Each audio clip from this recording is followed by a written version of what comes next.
In the next few minutes, I'd like to explain to you some of the features of using a foam earplug to get the best comfort and the best protection. Although foam earplugs are relatively easy to use for fine performance, if you pay attention to these details, they'll work a lot better for you.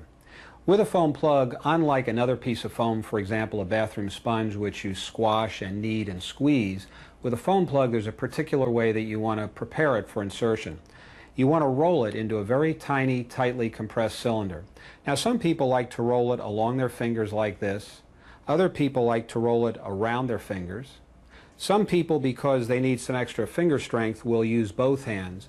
The only thing that doesn't work because it causes a distorted and creased plug is to roll it between the palms of your hands. So I prefer rolling it like this, and this is how I will demonstrate it for you. I'm going to roll it slowly without squeezing it too hard at first. As the plug gets smaller and smaller, I'm going to squeeze it harder and harder. The reason I don't squeeze too hard at first is because I don't want to squash it into a shape that will have creases or wrinkles. I'd like it to be very round and smooth so it's rolling up and down my fingers in a very smooth manner. As I get it small, I want to squeeze it as hard as I possibly can, and I'm not exaggerating. I seriously mean that this is your morning finger exercises. You want to squeeze this plug as hard as you possibly can so that you have a tiny crease-free cylinder that you can then put into your ear. The other part of inserting this plug or any other earplug is that you're going to want to reach over your head with the hand opposite the ear that's being fitted and grasp your ear firmly and pull it outwards and upwards. The reason that we do that, as you see here, is that as we pull on the ear, it changes the opening of the ear canal. You can see how now I have my ear opened rather widely, and it will be easier for me to get a plug in. For different people, the direction may vary somewhat, but in all cases you will be grabbing the ear between the thumb and forefingers and pulling it away from the side of your head.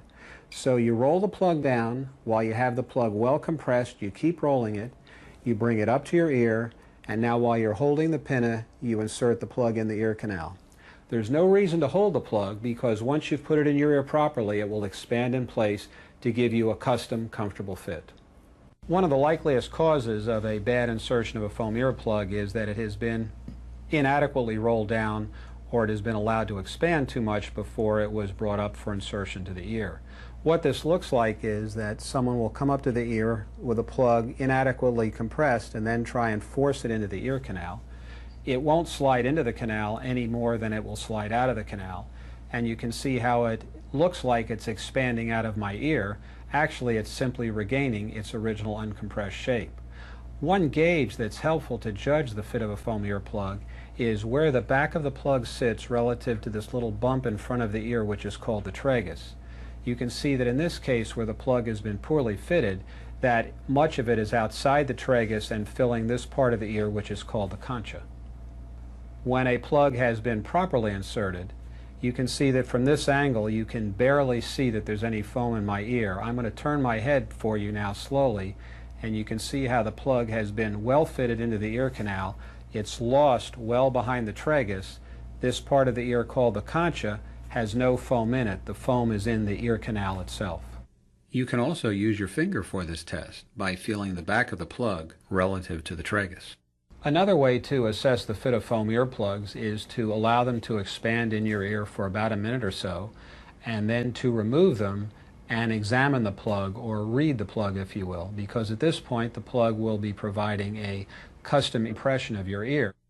On this plug, what you can see is that there's a wrinkle, and that wrinkle is actually a sound channel which could let sound in along the side of the plug. So that's not been a well-fitted earplug. Now on this earplug, the tip of it has been mashed back a little bit. I would like to see the end of the plug blunt and square, indicating that it had been allowed to be inserted fully and to expand to fill the canal. This one had been pushed in a little bit at the end and was running into the canal wall. On this one, you can see that about 1/2 of it has been inserted into the ear canal. You can see by the bend here, there's no creases or wrinkles, so that is a well-fitted foam earplug.